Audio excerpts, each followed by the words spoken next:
Hello friends, welcome to మన వంటకములు channel. ఈరోజు గురు పౌర్ణిమ కదా, అందుకని స్వీట్ చేస్తున్నాను నేను.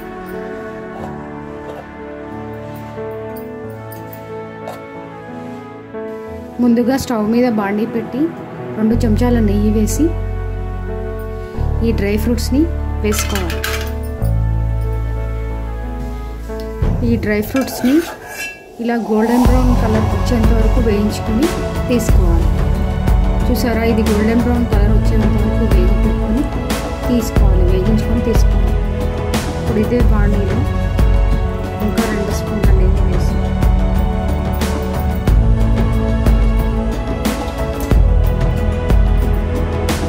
ఒక గ్లాసుడు బొంబాయి రవ్వ వేసి వేయించుకోవాలి.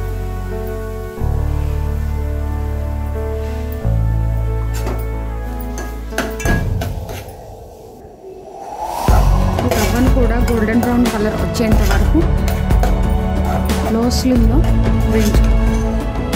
ఈ రవ్వను కూడా గోల్డెన్ బ్రౌన్ కలర్ వచ్చేంత వరకు లో ఫ్లేమ్లో గోలించుకోవాలి.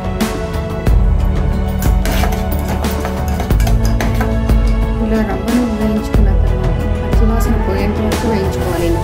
ఇలా వేయించుకున్న తర్వాత ఒక గ్లాస్ రవ్వకు ఇదే గ్లాస్ తోటి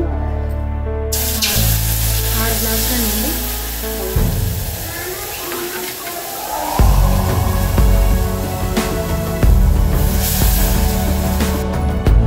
ఒక గ్లాస్ రవ్వకు 4 గ్లాసుల నీళ్ళు పోయాలి.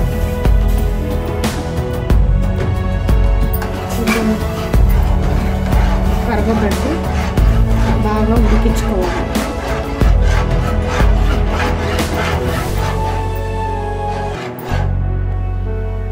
ఇప్పుడు రవ్వ బాగా ఉడికింది కదా, ఏ గ్లాస్తోనైతే రవ్వ తీసుకున్నామో అదే గ్లాస్తో చక్కెర కూడా తీసుకోవాలి.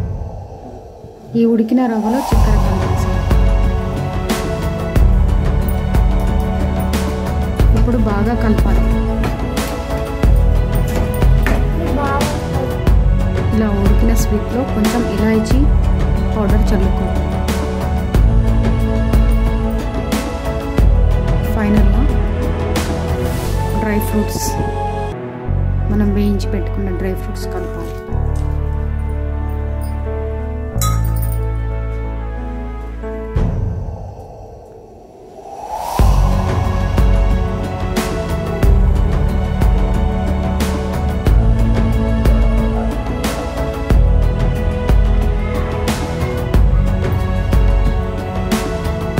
గురు పౌర్ణిమ సందర్భంగా ఆ దత్తాత్రేయ స్వామి శ్రీ గురువుకి ఇష్టమైన శిలా ప్రసాదం రెడీ.